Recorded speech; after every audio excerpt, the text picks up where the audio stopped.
संजय रावत ने अमेरिकी सदर डोनाल्ड ट्रंप के हिंद पाक के बीच जंग रुकवाने के दावों पर भी अपना रद्द अमल जाहिर किया है। उन्होंने कहा कि पीएम मोदी को इस मामले पर वजाहत पेश करना चाहिए।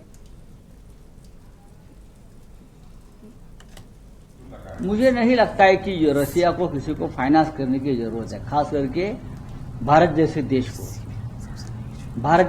को। मुझे लगता है कि ट्रंप सरकार का मानसिक संतुलन बिगड़ गया है। लेकिन ये बात मेरे जैसे लोग कहने के बजाय अगर मोदी कहते तो बहुत अच्छी बात होती। अब तक मोदी की सरकार खुद मोदी ट्रंप पर कुछ बात नहीं कर पा रहे। क्यों डरते हैं मोदी ट्रंप से मुझे मालूम नहीं। किसके लिए डरते हैं, ये क्या डर है मोदी जी के मन में? इतना बड़ा 56 इंच का सेना उनका है।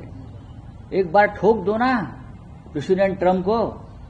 रामलीला मैदान पर सभा लीजिए, इंडिया गेट पर सभा लीजिए और ट्रंप की ऐसी की तैसी कर लीजिए। देखेंगे हम भी मोदी में कितना दम है। हमको लगता है देश के प्रधानमंत्री, भारत के प्रधानमंत्री में इस प्रकार का दम होना चाहिए।